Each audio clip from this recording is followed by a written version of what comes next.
Oh boy, oh boy, oh boy, look what I've got. I ordered the Govee TV Backlight 3 system for 85-inch TVs. Actually, mine's a little bigger than that, but hey, a light's a light. It'll scatter it whether it's 100 or 80. So, no biggie there. We're going to do an unboxing. All right, let's see what we got to open. Boy,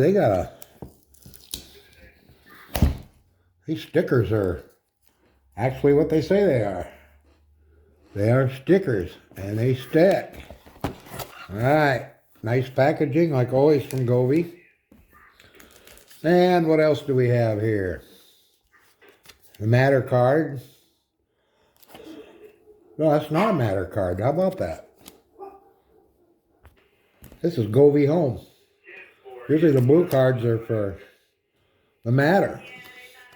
For those of you that it matters. All right. Green view. Explanation thereof. How placements of the lights. User's manual. All right.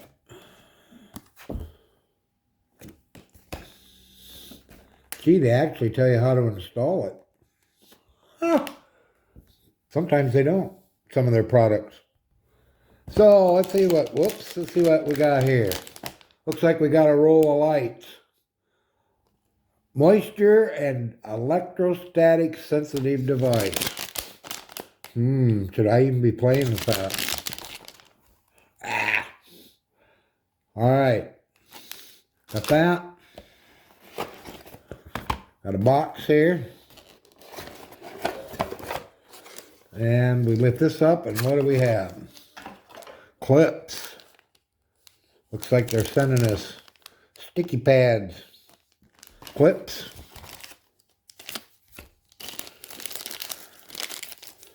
Tape to hang your device. More clips. Another little baggie.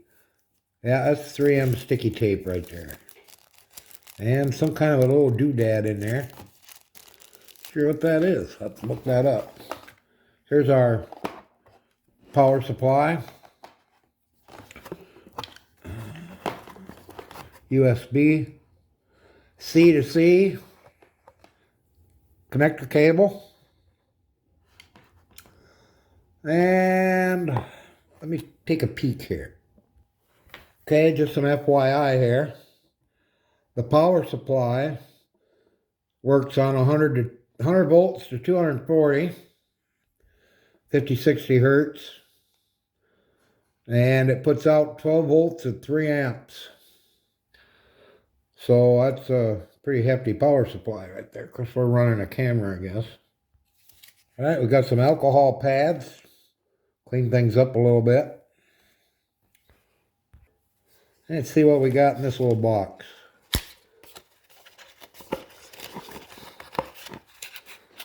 Okay.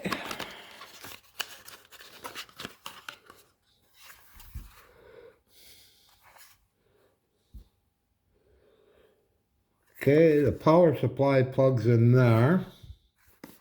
This must be our controller. Kind of looks like it. 2C ports right there. They're not labeled.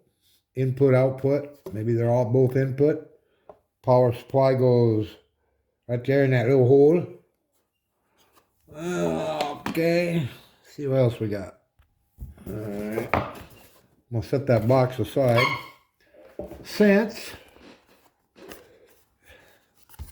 we don't need that. Oh, everything's padded. This must be the camera.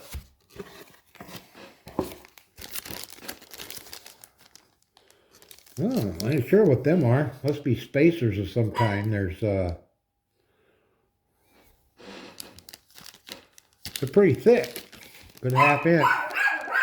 There's 2, 4, 8 of them. So I'm not sure. They're pretty thick.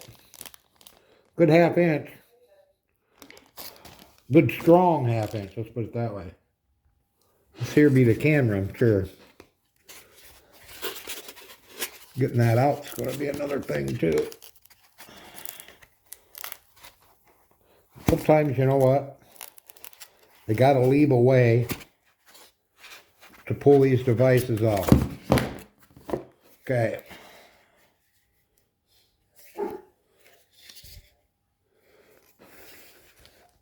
There's the camera end. I got a little piece of tape over it. This is the mount on your TV side here. So that thing can watch TV. Kind of like that.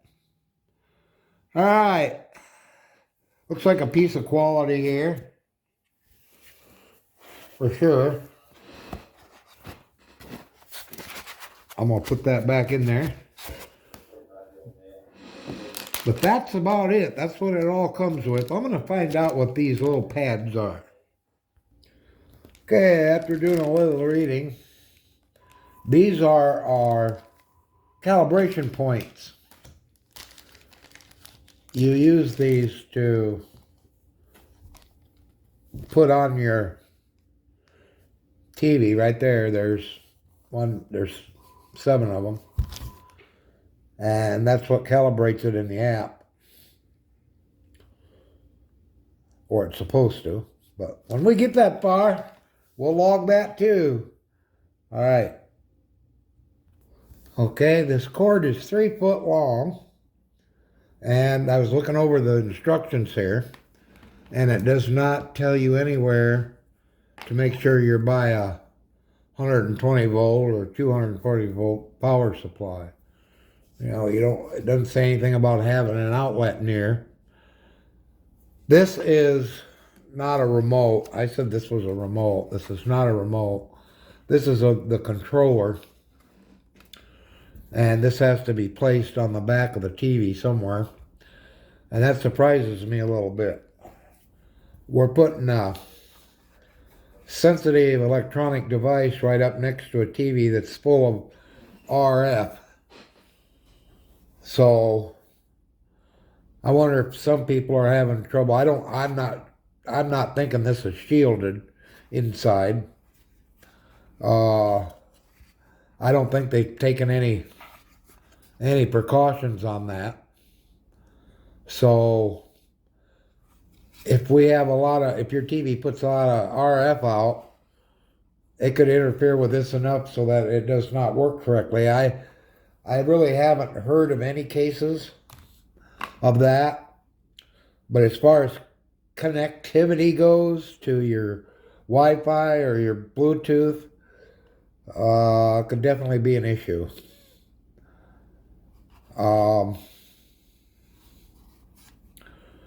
So you might want to give it some thought as where to put that. This piece here goes to the camera. Between the controller and the camera, your little 3 foot cord here. And I see here that this one also has you can see it here, it has a Type-C connector on it, which also goes into that controller, but I'm not sure how long that is. Let's take a peek. Well, from the way it looks here, it is about 3 foot as well. So it does have a decent amount on it.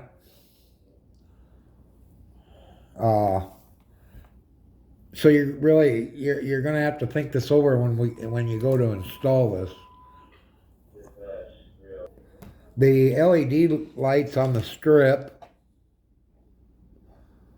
are about 2 inches apart, and it looks like it is a waterproof strip. Doesn't say it is, but the kind of encapsulation that it's in tells me that it's good and weatherproof. So for those of you that have outdoor TVs, I suppose this would work as well. There's a bag of the clips that come with, and I have one here in my hand. I took one out of the package to show you what that looks like. There's one side, Here's the other side. So the light strip goes, say, through here, and then this just sticks to the back of the TV to hold it down. Now I do have one that's different. We had a package here. This one here that has the extra tape in it. And this clip here came in it. You can definitely see there's a difference between these two clips. Let me tip that a little bit. That way you can see what it's doing. So whatever that does, I believe it goes over the point to where your light strip meets the wire, between your light strips and the wire. Let me unroll this a little bit. I believe it goes right here. I believe this is the supporting point that goes over this. Once you get this stuck on the back of your TV, that wire slides up in there to support that. Because it's the only one that we have, or that they sent. So I'm thinking that's where that goes. Doesn't say. So there's no instructions on that at all. So maybe this will help you for those that don't know that.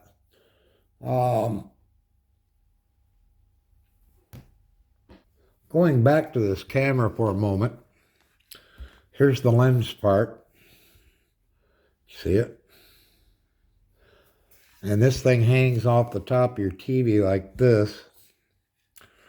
And according to these instructions, which they do include here, is that this piece right in here, I don't know, maybe you can see it better. This right in here, this is your level point. Okay? So when it's on the TV, it has to sit so that this is level. As per instructions right here. Right here it shows this is your 90-degree point. This has to be level.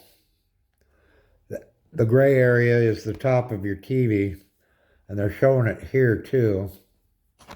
I shake too much. There we go.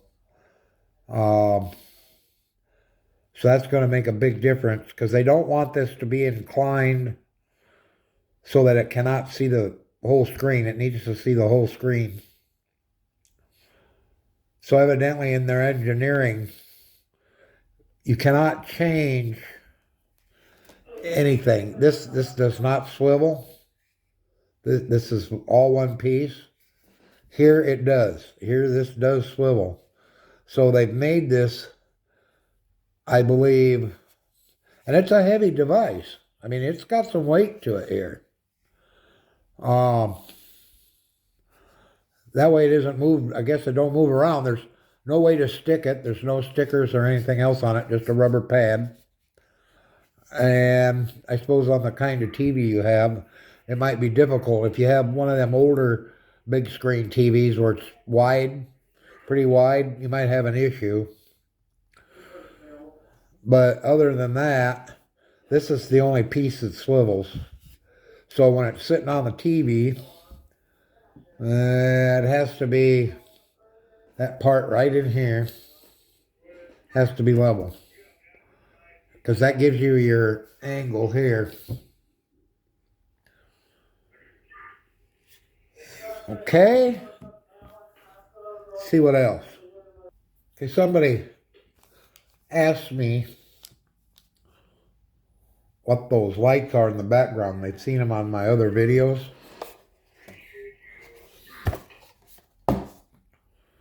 That is these here. These are my Permanent Light Pros. There we go. You're going to have to look at it sideways. These are my permanent light pros, and I have 100 feet, so there's 60 lights there. That is my test board, believe it or not. So my lights are numbered, and I know where each light is on the house, so that way when I design my scenes, I can specifically have a certain area of the house light up or not, or however the case may be. I can divide it into sections. You know, I can do sections of the house. So that's what that is. I test it here. I make my programs in here, or my scenes in here, and then I go out and try them on the house. So that's what that is. Did I take it to the extreme? Probably so. But you know what? This is winter here. And it's damn cold to be sitting outside doing it. It's bad enough to design them in here. You know, get the scene working the way I want it, and then go outside and test it on the house. And then video it. Just standing there for what? A minute. And these temperatures in the dark, pretty cool. So that's where I'm coming from there. But anywho, back to this. I'm going to cut it here. I don't see anything else going on here other than... Now I have a power outlet behind my TV. When I remodeled this house, I put all my wiring in the wall. That included network cables, everything. I have a couple HDMI cables in the wall. I put in USB cables in the wall. I put them all in the wall. Anything that a TV takes, I put them in the wall. So, and there's a power outlet behind I put a 4-ganger behind the TV. So I have plenty of outlets. Okay, with that, I'm going to cut this off, and I'm going to go into see what I'm going to get into here. Have fun doing it. Okay, I'm back. Well, that was an adventure. Since my TV was on the wall, and I'm alone here, the instructions specifically say that it's best to do it before you put your TV up. Well, unfortunately, 99% of us probably already have a TV up. And of course, all my wiring's running in the wall. So that helped. And I have a 4-banger outlet back there, so I had plenty spots for plugs. That was about an hour and a half. I've got a sound bar involved and everything else I had to take down to get it back there. But it was a challenge. Well, we got her done. The calibration went well. I'm going to do a video on that. Now, the camera up here, oh, that's hot. Son of a gun. Wow. Whew. Man. Is made for the really thin TVs. The real thin screen TVs. Mine's not quite that. Mine's an older one. And it does have a backing that protrudes about 4 inches, and it is beveled. But short of an earthquake, it'll stay up there. It doesn't fit as intended, but it is level like it's supposed to be. That is compared to the TV. I mean, you know, in relation to the TV, I should say. Wow, that's just hot.